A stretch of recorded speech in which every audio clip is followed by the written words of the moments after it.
dalam konteks ini. Nah, oleh karena itu saya mau coba mengangkat ya bagaimana sekarang kita menghadapi ya pembuatan akta-akta PPAT yang didasarkan kepada data fisik, data yuridis, ya, sertifikat atas tanah atau SKPT, ya, hasil dari pendaftaran tanah, dan di satu sisi ada dokumen-dokumen lain. Nah, dokumen-dokumen lain ini artinya baik dokumen elektronik yang diciptakan oleh instansi lain maupun dokumen-dokumen dalam bentuk media kertas ya yang tidak tercatat ya di dalam database hasil pendaftaran. Nah, ini juga bisa memberikan masukan ya di dalam kita memperbaiki aplikasi-aplikasi ya dalam pelayanan pertanahan dalam mewujudkan tertib transaksi pertanahan. Nah, ini saya ambil ya satu contoh ya di dalam PP 18/2021. Ini semua notaris juga harus hati-hati sekarang perjanjian pengikatan jual beli, perjanjian sewa menyewa dapat didaftarkan.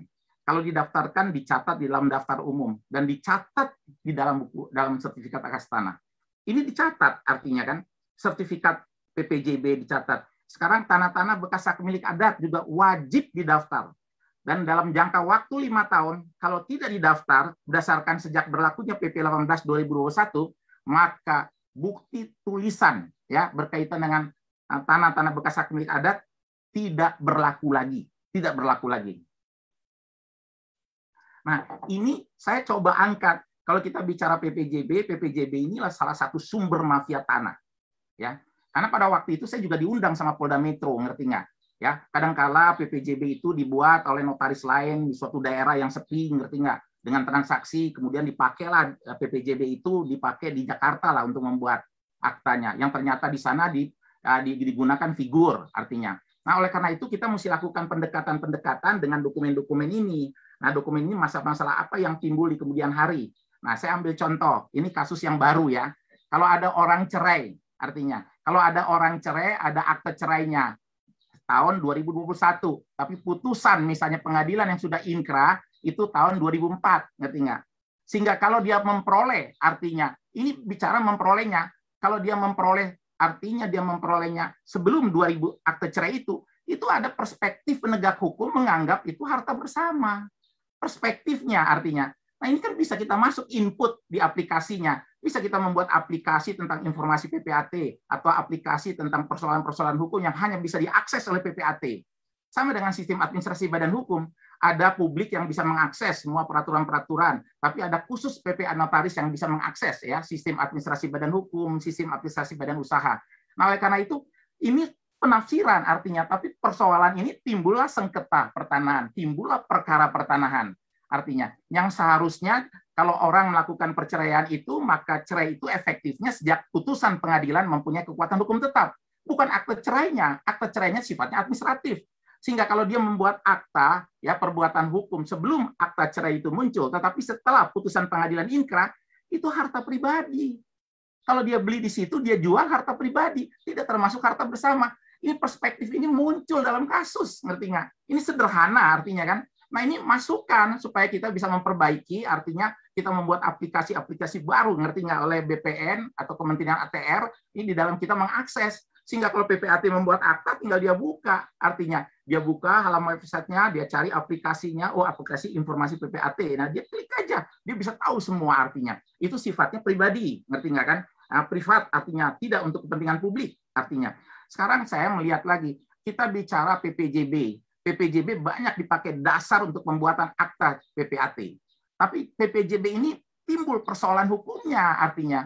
Nah, itu perlu kita sebarkan ke seluruh notaris Indonesia.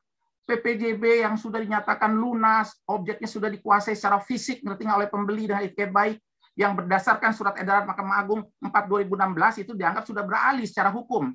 Ya, tetapi dalam kenyataannya kan tidak artinya. Saudara lihat nggak? Ada kuasa menjual, ya kuasa menjualnya bahkan dicantumkan oleh notaris tidak akan berakhir karena sebab 1813, tidak akan berakhir karena meninggalnya, ditaruh di buku pengampuannya, filitnya, pemberi dan penerima kuasa. Ternyata tidak, timbul persoalan hukum. Ini bukan masalah IT lagi, ngerti nggak? Ini masalah pemahaman dan penerapan, menafsirkan suatu aturan hukum itu secara benar untuk dituangkan dalam akta PPAT. Nah, ini juga perlu, ini informasi elektroniknya harus dimasukkan, ngertinya. Saya kasih contoh itu, orang meninggal dunia, dia mewakili si penerima kuasa yang sudah meninggal untuk dan atas nama si pemberi kuasa menjual, mengalihkan. Ini ditanya penegak hukum simpel. Saudara, kalau ada orang meninggal, apa yang dialihkan? Yang dialihkan aktiva dan pasifanya. Kalau ada kuasa, apa isi kuasanya? Kewajiban untuk mewakili. Apakah kewajiban atau kewenangan mewakili diwarisi? Tidak diwarisi. Nah, akibatnya apa? Batal perbuatan hukumnya. Ini sengketa nggak? Sengketa. Bagaimana PPAT tahu, ngerti nggak? Ada informasi ini. Ini perkembangan hukumnya artinya kan. Perlu dia tahu, masukin di aplikasinya, sehingga saya tinggal mudah masuk di website BPN, saya klik, artinya saya cari aplikasi informasi PPAT atau persoalan hukum. Oh, kalau ada PPJB, ada kuasa, penerima kuasanya meninggal, nggak boleh. Bagaimana caranya? Cantumkan, kalau penerima kuasa meninggal, ahli warisnya sebagai kuasa hukum, sebagai kuasa pengganti, yang berwenang bertindak untuk dan atas nama pemberi kuasa, menjual atau mengalihkan kepada penerima kuasa sendiri. 1803, karena konsepnya adalah perjanjian. Ini dinamika. Ya, dinamika berkaitan dengan kasus-kasus yang muncul. Saya cuma memasukkan input supaya nanti di aplikasinya itu bisa kita kembangkan. Ya, nah sekarang saya ambil contoh lagi. Kita berhadapan ini PPJB ini sumber malapetaka bagi PPAT di dalam membuat akta-akta yang didasarkan kepada PPJB ini sendiri artinya. Ya, kita harus lihat sekarang. Nah sekarang ada kalau PPJB untuk menjual kepada dirinya sendiri. Ya, artinya kausanya itu perjanjian ya bantuan yang berfungsi sebagai perjanjian pendahuluan di mana para pihak mengikatkan diri untuk menjual kepada dirinya sendiri. Si penerima kuasa dengan harga dan syarat-syarat dicantumkan. Kenyataannya dibikinlah klausul bahwa dia dikasih kewenangan untuk menjual mengalihkan kepada pihak lain uang atau apapun yang diperoleh menjadi haknya dia. Keliru nggak? Batal itu enggaknya. Dia menjual ke orang lain bukan itu, tidak boleh, dia harus menjualkan sendiri. Kan dia harus bayar PPh, BPHTB, PNBP-nya, artinya untuk mengalihkan kepada dirinya sendiri. Ini dijual kepada orang lain, timbullah persoalan hukum, sengketa hukum, perkara hukum, artinya. Nah ini kan informasi ini tidak diperoleh, ngerti nggak? Dari BPN, dari hasil data. Hasil data kan cuma tahu siapa pemegang haknya, ya, siapa apa haknya, objeknya. Nah, misalnya dari segi fisiknya, berapa luas tanahnya, batas-batas dan sebagainya. Tapi tidak diatur berkaitan dengan kasus-kasus yang demikian. Nah, sekarang persoalannya lagi. Sekarang ada PPJB yang wajib didaftar. Sekarang kalau ada yang didaftarkan, seorang datang ke notaris, terus mereka minta untuk didaftarkan ya, di kantor pertanahan untuk dicatat. Bagaimana? Apakah PPJB yang belum lunas, saudara misalnya mendaftarkan? Kalau PPJB yang belum lunas bisa mendaftarkan, masa harga transaksinya 2 miliar, bayarnya cuma 2 juta. Kemudian itu tidak bisa dibatalkan, tidak bisa dihapuskan dalam pendaftaran, kecuali dibatalkan oleh pengadilan, oleh para pihak.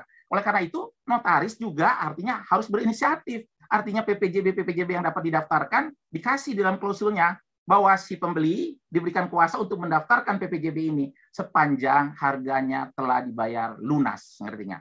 Nah, ini kita membuat kepastian hukum bagi masyarakat, jangan dibikin status quo. Kan orang ini banyak yang nakal sekarang, artinya.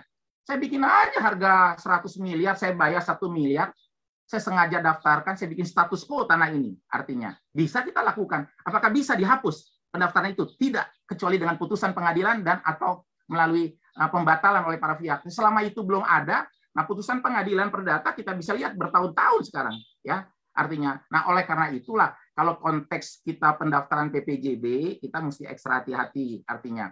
Nah, oleh karena itu kalau didaftarkan kita bikin klausul dalam PPJB. Si pembeli diberi hak untuk mendaftarkan PPJB ini, tapi dengan syarat jika harganya telah dibayar lunas. Kalau sudah dibayar lunas, apalagi objeknya sudah dikuasai secara fisik, sudah beralih secara hukum. Nah, itu Mahkamah Agung yang mengakui sendiri, bukan kita yang mengakui artinya. Cuman tidak bisa digunakan sebagai syarat pendaftaran peralihan hak. Tapi di sisi lain, kalau notaris membuat PPJB, apakah dia wajib nggak sekarang mengecek sertifikat? Tidak wajib. Tapi dia wajib untuk melihat asli sertifikatnya. Nah, sehingga kalau asli sertifikatnya itu dia misalnya diserahkan, ada dicatat di situ ya, ada tercatat adanya PPJB, nah dia harus lusuri PPJB itu untuk mendapatkan data yang komprehensif, artinya apa harganya sudah lunas atau tidak, mana objeknya, siapa subjeknya, ada kuasa atau tidak ada kuasanya. Karena kalau di sertifikat kan cuma dicatat saja, memang ada tercatat di daftar PPJB nomor sekian, tanggal sekian. Tapi kan kita mesti menelusuri, artinya yang selama ini belum dilakukan pendaftaran PPJB, banyak mereka membuat PPJB dengan sertifikat yang tidak dilakukan pengecekan ya, keasliannya atau data-datanya di kantor pertanahan. Sehingga timbullah ada PPJB berdasarkan sertifikat bodong. Artinya ini timbul masalah. Ini yang sekarang nih, masalahnya makin luas, ngerti nggak? Ya, sering terjadi kasus-kasus demikian. artinya dengan PPJB dengan sertifikat-sertifikat yang demikian. Nah, oleh karena itu pemerintah melalui PP 18 sudah memberikan ruang bagi si pembeli, silakan saudara daftarkan. Sekarang ada sewa menyewa yang wajib didaftarkan. Kalau ada sewa menyewa, kita sebagai PPAT harus ekstra hati-hati. Kalau misalnya dicatat adanya sewa menyewa, mesti dilihat apakah sewa menyewa ini ada klausul nggak bahwa dengan dijualnya objek yang disewakan, maka sewa menyewanya berakhir. Kalau tidak ada, 1576 yang berlaku. Artinya boleh jual beli atau pemindahan hak apapun, tapi sewa menyewanya tetap berlangsung. Sekarang sewa menyewanya bukan 10 tahun, 20 tahun, ada yang 40 tahun, ngertinya. Yang ini harus kita kaji, yang melampaui, artinya jangka waktu hak pakai, yang melampaui jangka waktu hak guna bangunan, artinya. Apakah ini bukan penyelundupan hukum, artinya. Nah, ini yang perlu didiskusikan, diangkat dalam bentuk aplikasi, artinya. Dalam pelayanan-pelayanan pertanahan, sehingga PPAT bukan saja mengetahui data fisik, data yuridis ya yang akurat, yang utuh, yang lengkap, yang mutakhir, tetapi juga memahami bagaimana mengimplementasi hukum itu di dalam penuangan akta-akta PPAT. Karena kalau bicara akta PPAT, kita identik dengan transaksi pertanahan. Kalau kita bicara pendaftaran tanah, dia identik dengan administrasi pertanahan.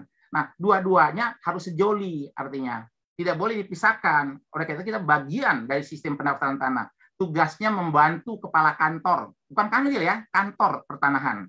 Baca undang-undangnya. Konteksnya ini bukan membantu ini, membuat akta otentik, melakukan pemutakhiran data yuridis, termasuk data-data lainnya. Ini dalam konteks ini. Nah, sekarang kita lihat ya, perkembangan-perkembangan jurisprudensi juga ya, perkembangan-perkembangan perundang-undangan, putusan MK, ini juga bisa membawa sengketa pertanahan, kita membawa perkara-perkara pertanahan. Nah, bagaimana sekarang supaya ini bisa kita mengeliminir artinya? Nah, kita harus tahu perkembangan-perkembangan hukumnya. Saya ambil contoh, ya, supaya BPN tahu, ngerti nggak? Ada suami istrinya menikah, suaminya meninggal, punya anak, jandanya membeli tanah. Kalau dia membeli tanah dalam kedudukan janda, terus dia setelah dia beli tanah, dia mau jual ke orang lain, saya tahu semua, mungkin Ella dengan Papua Barat tidak akan minta persetujuan dari pihak manapun juga. Betul itu. Tapi putusan-putusan pengadilan ada berpendapat lain. Kalau saudara beli tanah, dari mana uangnya? Uang sendiri, nggak bisa dibuktikan. Apakah harta bersama sudah dibagi? Artinya belum dibagi. Sehingga uang yang dibeli pada waktu status janda dianggap dari harta bersama berlanjut. Sehingga tanpa persetujuan ahli waris dari suaminya, dibatalkan. Harusnya kan ada undang-undang, ada surat edaran 7/2012. Harusnya pembeli yang beretiket baik dilindungi. Jadi jual belinya tetap sah. Nah, ini yang perkembangan-perkembangan ini timbul sengketa, tapi timbul sengketa tidak ada kaitan dengan pelayanan-pelayanan elektronik, pertanahan elektronik. Tidak ada kaitan, ngertinya. Ini dinamika aja perkembangan hukum ya di dalam praktek artinya. Nah, sehingga mau tidak mau kita juga harus sekarang kita bicara tentang poligami ya. Saya ini kemarin baru 3 kali diminta keterangan ahli di Bekasi, di Jakarta Selatan, semua berkaitan dengan pertanahan dan semua yang simple-simple. Yang simple-simple. Nah, berkaitan dengan poligami, orang mesti tahu dulu kalau orang menikah dengan poligami secara sah dalam perkawinan 1, perkawinan 2, perkawinan 3, perkawinan 4. Nah, kalau itu tidak ada perjanjian kawin, ya, maka kalau dia mau melakukan perbuatan hukum atas tanah yang diperoleh setelah perkawinan keempat, semuanya harus menyetujui. Istri pertama, istri kedua, istri ketiga, istri keempat sama suaminya sama-sama. Nah, sekarang kendalanya banyak PPAT notaris tidak bisa menafsirkan. Dia menikah dengan perjanjian kawin dalam perkawinan ketiga. Itu perkawinan ketiga itu ada perjanjian kawin hanya berlaku untuk harta bersama dalam perkawinan 3, tidak untuk perkawinan keempat. Nah, sekarang kalau dia memperoleh tanah dalam perkawinan keempat, dia mau jual, siapa yang perlu persetujuan? Ini berkaitan dengan harta bersama. Simpel aja. Nah, ini perlu kita kasih informasi aplikasinya di dalam aplikasi BPN. Ini tahu nggak? Harusnya kalau dalam perkawinan keempat, itu perkawinan keempat tidak ada perjanjian kawin. Itu harta yang diperoleh itu milik istri pertama, istri kedua, istri ketiga, istri keempat, dan suaminya masing-masing 1/5. Kalau perjanjian kawin yang ketiga, itu cuma berlaku dalam harta bersama dalam perkawinan ketiga. Kalau diperoleh dalam perkawinan ketiga, masing-masing istri pertama, kedua, ketiga, dan suami boleh melakukan perbuatan hukum apapun ya tanpa persetujuan kalau dia peroleh dalam perkawinan ketiga. Lalu perkawinan keempat, dia nggak perlu istri pertama, kedua. Timbullah masalah, digugat lagi, ngerti nggak? Diminta ahlinya, ngerti nggak? Ahlinya diminta, bukan ahli elektronik, ngerti nggak? ahli yang berkaitan dengan masalah hukum artinya. Nah, ini perlu kita kasih input ke BPN, ngerti nggak? Nah, input ke BPN. Nah, sekarang tanah-tanah bekas hak milik adat. Kebetulan saya dengan Pak Wamen sering minta dilakukan penyuluhan hukum dengan Fakultas Hukum UI. Kebetulan narasumber saya, Bu Ana dari Fakultas Hukum UI juga dilakukan. Nah, kita mau menciptakan sistem informasi dan administrasi tanah di perdesaan supaya connect. Ya, informasi ini supaya ditahu publik mana tanah hak bekas hak milik adat, atas nama siapa letter C-nya, siapa yang menggunakan memaharkan tanah itu secara fisik sekarang artinya. Nah, itu mesti kita ketahui perbuatan-perbuatan hukum apa yang dilakukan artinya. Kenapa tanah itu sekarang atas nama orang lain tapi dalam letter C tidak dilakukan. Nah, itu yang kita mau ciptakan secara elektronik sistem informasi administrasi pertanahan perdesaan artinya. Nah, sehingga ada connect, ngerti nggak? Sekarang banyak tanah-tanah bekas hak milik adat itu tidak didaftar. Tanah bekas hak milik adat ini kan dikonversi, melalui pengakuan hak dan konversi. Tidak tercatat di kantor pertanahan, nah itu diwajibkan di sini. Ada yang dokumennya tidak ada sama sekali, ada yang dokumennya cuma separuh, ada dokumennya yang lengkap. Oleh karena itu kita lihat mekanismenya melalui konversi, melalui pengakuan hak dan konversi artinya. Nah, ini yang timbul persoalan, apalagi buku letter C kadang-kala nggak ada dan sebagainya. Nah, ini yang tumpang tindih ya, sering terjadi kasus orang punya sertifikat, punya tanah buku letter C artinya. Nah, pemerintah dengan PP 18 sudah tepat luar biasa. Dia mewajibkan sekarang. Nah, kalau sekarang kan tidak. Kalau tidak ada perbuatan peristiwa hukum, ya sejak berlakunya pendaftaran tanah, tidak wajib tanah-tanah bekas hak milik adat itu didaftarkan. Nah, sekarang tidak wajib. Kalau sudah 5 tahun, ya berani PPAT membuat perbuatan hukum atas tanah bekas hak milik adat, atau misalnya pembebanan hak atas tanah dengan menggunakan bukti tertulis tanah hak milik adat, disitulah kepalsuannya muncul. Timbul persoalan. Jadi kalau setelah 5 tahun berlakunya nggak boleh lagi ada jual beli tanah bekas hak milik adat, tidak boleh lagi ada pembebanan hak atas tanah ya yang objeknya tanah bekas hak milik adat. Setelah 5 tahun berlakunya, karena bukti tertulisnya tidak berlaku, dikatakan demikian. Itu tepat untuk kepastian hukumnya. Sekarang enggak. Untuk tanah-tanah ini kan ada yang didaftar, ada yang belum didaftar, artinya ada yang ada meninggal dibiarkan, ada perbuatan hukum dia biarkan, artinya sehingga status ya mengenai data yurisnya berubah-ubah, tapi kita nggak tahu sekarang yang kuasai si A, tapi di letter C-nya atas nama B, tapi perbuatan-perbuatan hukumnya ini, nah ini yang timbul persoalan-persoalan hukumnya yang nggak akan habis-habisnya. Nah, oleh karena itulah kita mesti ada sinkronisasi, ngerti nggak? Kita maksa desa itu kan juga aparat, ya administrasi pemerintahan desa namanya, ngerti nggak? Sekarang dengan undang-undang ini tidak ada jalan lain. Saudara harus artinya bersama-sama, artinya menyiapkan, artinya bagaimana sistem elektronik ya artinya sistem informasi teknologi informasi ini secara handal lah. Ini wajib, punya kewajiban artinya. Undang-undang ini tidak bukan arti ini wajib, cuman step by step artinya tahap demi tahap, tidak sekaligus. Sekarang nggak ada lagi nanti akte PPAT elektronik, pendaftarannya elektronik, tanda buktinya sertifikat elektronik, hak tanggungannya elektronik, artinya apa yang nggak ada? Semua elektronik nanti. Jadi kalau kita belajarnya cuma setiap hari belajar bagaimana membuat akta PPAT dan sebagainya, tapi tidak memahami teknologi, ketinggalan nggak dipakai, ngertinya? Ya, karena semua aksesnya harus melalui akses teknologi. Nah ini step by step lah, tahap demi tahap sambil menunggu kesiapan sistem elektronik ya yang dilakukan. Nah ini yang saya bilang nanti tidak bisa tidak, ngertinya? Nah kita sebagai PPAT, saya kan sering berkomunikasi dengan HPN di Harahap ya. Saya bilang ini mesti kita kasih masukan. Masukan bukan saja berkaitan data fisik dan data yuridis, tetapi masalah-masalah yang kita jumpai dalam praktek, yang bagaimana pendekatan hukum objektifnya, kita bisa memberikan masukan kepada BPN. Ini kan webinar ini tujuannya untuk memberikan masukan. Ini loh, kita bikin masukan-masukan artinya. Nah ini boleh, ini tidak boleh, ini boleh, ini tidak boleh. Nah ini loh kalau kita bicara PPJB, ini kalau kita bicara kuasa, kita bicara harta bersama. Harta bersama aja nggak semua orang tahu. Kalau harta bersama itu bisa timbul karena perjanjian. Ya, memang tujuan mereka untuk membentuk harta bersama. Mereka bersama-sama membeli harta bersama, ya, pemilikan tanah lebih dari satu orang. Nah, kalau di bersama-sama tapi mereka sudah terikat perkawinan tanpa perjanjian kawin, kalau dia mau jual, mau mengalihkan perlu persetujuan. Tapi kalau misalnya dia peroleh ya karena hibah kepada 2 anak, 3 anak atau 4 anak. Kalau hibah kan artinya kalau dia mau melakukan perbuatan hukum tidak perlu persetujuan dari pasangannya. Kalau dia menikah, ngerti nggak? Ini kan konteks harta bersama yang timbul karena perjanjian, harta bersama yang timbul karena undang-undang. Nah ini simple, tapi prakteknya muncul terus kasus demi kasus. Ya, nah, saya izin Pak Peter, ya. Waktunya sudah habis. Nanti kita akan lanjutkan dengan sesi tanya jawab. Terima kasih. Diskusinya. Iya, terima kasih Bapak.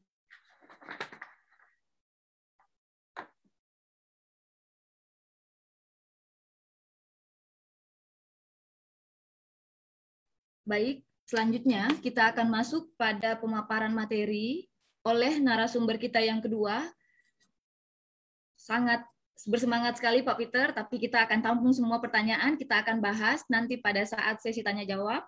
Sekarang kita lanjut pada materi yang kedua dengan narasumber kita yang terhormat Bapak Insinyur Virgo Eresta Jaya, Master of Engineering Science. Selamat siang, Bapak Virgo. Mohon izin bertanya, apakah sudah bergabung bersama kami di sini? Sudah. Oke, saya akan bertanya sekali lagi. Mohon izin. Tadi nggak bisa, sekarang udah bisa. Terima kasih, Bapak. Silakan. Tapi sebelum beliau memaparkan materi, saya akan membacakan profil singkat beliau yang sangat luar biasa. Nama lengkap beliau. Tadi udah kan, udah diumumin profilnya. Belum CV singkatnya, Bapak. Oh gitu. Ya. Izin Bapak, baik. Nama lengkap beliau kami harus tahu karena akan memotivasi kami semua ini, Bapak. Sangat luar biasa sekali profil Bapak. Nama lengkap beliau adalah Insinyur Virgo Eresta Jaya, Master of Engineering Science. Beliau menempuh pendidikan strata 1 di Institut Teknologi Bandung, mengambil jurusan Teknik Geodesi, kemudian melanjutkan studi Master of Engineering Science, Inland Administration di University of New South Wales. Saat ini, beliau menjabat sebagai staf ahli bidang teknologi informasi sekaligus sebagai pelaksana tugas Kepala Pusat Data dan Informasi Pertanahan. Beliau juga banyak terlibat dalam konferensi dan forum internasional sebagai pembicara. Terbaru, beliau sebagai pembicara dalam FIG Kongres Hanoi 2019 yang dilangsungkan di Vietnam dengan mengusung makalah yang berjudul Quality Data Participatory Mapping. Di samping itu, beliau juga aktif dalam organisasi dan saat ini menjabat sebagai Ketua Umum Ikatan Surveyor Indonesia sejak tahun 2014 sampai dengan saat ini. Baik Bapak, kita akan langsung dengarkan pemaparan materi. Kepada Bapak Virgo, waktu saya persilahkan. Ya, makasih. Tapi saya di sini bukan sebagai Ketua Ikatan Surveyor Indonesia ya. Gitu. Ya, by the way, isi Surveyor sama PPAT belum ada MOU nih. Harusnya ini MOU karena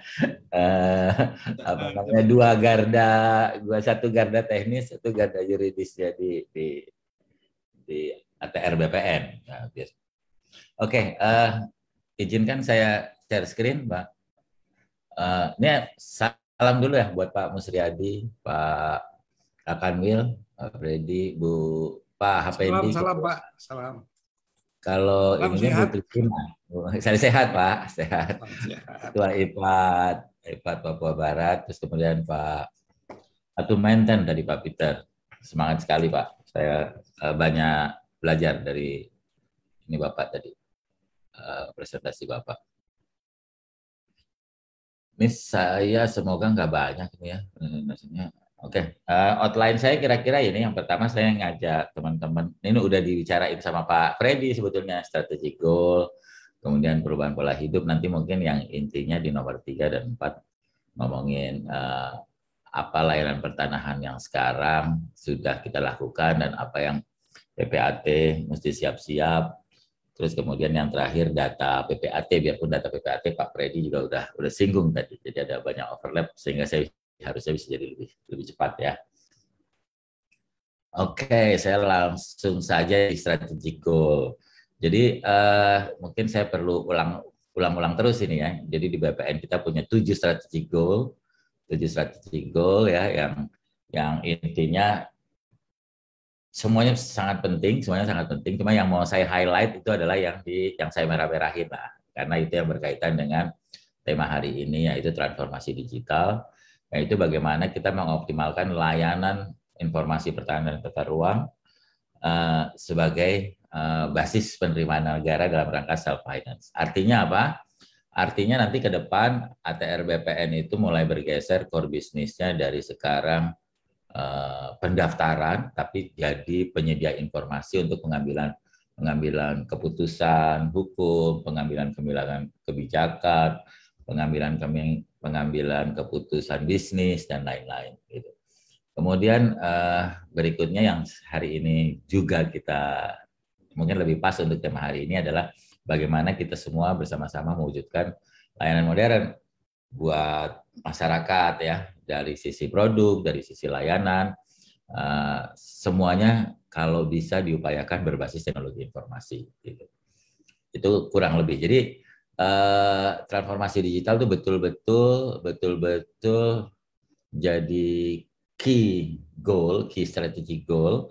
Karena apa? Karena dia dari 7 itu dia tersirat di dua tempat lah, di 2 strategic goal dari ATR BPN. Oke. Untuk perubahan pola hidup ini kita sama-sama tahu bahwa semua sekarang udah banyak yang obsolete ya. Obsolete artinya apa? Punah, hampir punah gitu ya. Kalau kita lihat ya kan, saya nggak tahu, antena udah nggak ada lagi, sekarang semua lewat cabling, lewat wireless ya. Terus kemudian apa, kunci hotel masih ada nggak ya? Kunci hotel udah nggak ada lagi ya. Karena saya di rumah juga udah nggak pakai kunci ya, saya datang pintunya udah kebuka sendiri gitu ya. Karena dengan handphone saya dia ada kenal gitu ya. Jadi dia langsung tahu siapa yang mendekati pintu, langsung unlock sendiri dan lain-lain. Kemudian macam-macam lah. Kalau kita lihat mesin ketik juga udah nggak ada, dan sebentar lagi atau sekarang sebetulnya sudah siap, sertifikat juga nggak ada lagi, sertifikat kertas dalam hal ini. Jadi kepemilikan aset berupa tanah itu sebentar lagi akan punah kalau yang bentuknya kertas. Nanti akan tergantikan dengan data saja, dengan data yaitu bahwa tanah tersebut dimiliki oleh seseorang dalam hal ini. Nah, ini poinnya apa dari slide ini? Poinnya adalah banyak benda-benda yang punah, banyak pekerjaan-pekerjaan yang punah gitu ya. Tukang pos juga udah nggak ada lagi sekarang ya. Apalagi ya, pramugari juga makin lama makin dikit gitu ya. Nanti mungkin nggak ada pramugarinya di pesawat, mungkin pilotnya juga nggak ada, saya nggak tahu. Kalau udah unmanned airplane gitu ya. Nah ini intinya apa? Intinya kalau pesannya adalah kalau kita tidak repositioning diri kita gitu ya, mungkin kita juga akan jadi obsolete. Mungkin kita juga akan tidak relevan di masa-masa depan. Untuk itu makanya pertemuan kita hari ini untuk sama-sama kita saling mengingatkan bahwa kita semua profesi dalam hal ini harus segera repositioning bahasa saya. Supaya apa? Supaya kita tetap relevan di masa depan, supaya kita tidak obsolete kayak dinosaurus gitu ya dan lain-lain. Oke, ini saya lewat aja. Waktu saya berapa menit sih, Mbak? 20 menit ya. Ini tadi resiko-resiko. 30 Bapak, 30. Ini resiko-resiko yang tadi saya sampaikan ya. Kalau kita nggak bertransformasi ya tadi terdisrupsi, kehilangan relevansinya, terus kehilangan pendapatan tambahan, peningkatan peluang bisnis dan lain-lain. Karena apa? Karena memang sumber pendapatan itu berubah, ya, sumber pendapatan itu berubah dari zaman ke zaman, gitu. Supaya apa? Kalau enggak ya nanti ya udah kita penghasilannya begini-begini aja, gitu. Penghasilan dengan gaya lama. Extended source of monetization itu nggak kita dapat, gitu. Dengan kita melakukan transformasi, kita harapkan ke depan kita akan tambah tuh peluang-peluang pendapatan, peluang-peluang monetisasi baik dari PPAT maupun ATR, BPN dan lain sebagainya. Kemudian juga handling komplain ya, handling komplain itu sekarang ini kan kalau kita ada masalah ada ini selalu bilang katanya, kayaknya susah katanya ini. Nah dengan era digital ini semuanya terukur, tercatat, siapa yang komplain, rata-rata komplain berapa, yang komplain itu minority atau yang komplain itu banyak dan lain-lain, itu akan terdeteksi dengan cepat, terukur, dan kita bisa lakukan continuous improvement atau perbaikan berkelanjutan. Oh ini di ATR BPN ini serius sekali. Ini gimana saya cara menghapus coret-coretnya gimana nih? Atau saya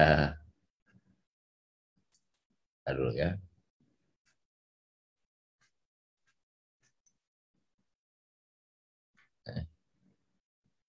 Oke, ini Pak Menteri serius sekali nih, bahkan tahun ini dicanangkan sebagai tahun transformasi digital.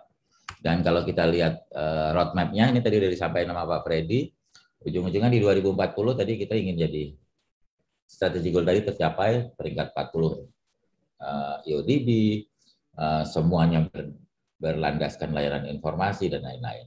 Dan kita udah berangkat nih dari kemarin 2020, kita udah mulai menyiapkan kesiapan data dan lain-lain. 2021 ini kita mau luncurin sertifikat elektronik. Terus nanti 2022 kita makin maju nih. 2022 kita ngomongin 3D cadastre, kita ngomongin nanti fractional co-ownership. Mungkin tadi yang disampaikan Pak Freddy tadi tentang harta bersama itu mungkin bisa jadi nanti kita rangkai dalam yang namanya fractional atau co-ownership. Kemudian kita, Pak Freddy juga tadi sampaikan PPJB ya, kalau saya nggak salah, PPJB yang jadi sumber masalah. PPJB itu kalau dalam teknologi digital namanya smart contract atau smart escrow, ya, kurang lebih begitu. Nanti mungkin kita mesti diskusi dengan pakarnya atau Pak Freddy untuk, karena kita juga mau jalanin tuh. Jadi PPJB itu kan lahir karena transaksi tanah itu nggak simpel. Aliran uang dengan aliran kepemilikan itu tidak bareng gitu loh. Tidak terjadi bersamaan. Berbeda dengan kita kalau jual beli mobil ya, BPKB-nya diserahin, ininya disampai gitu ya. Kalau di tanah itu aliran uangnya begini lah, orang itu nggak akan mau di sertifikatnya nggak akan diserahin kalau uangnya belum sampai. Sementara uangnya juga nggak akan diserahin kalau sertifikatnya belum sampai. Jadi kalau nunggu itu nggak selesai tuh, ya kan? Nah untuk itu makanya ada PPJB.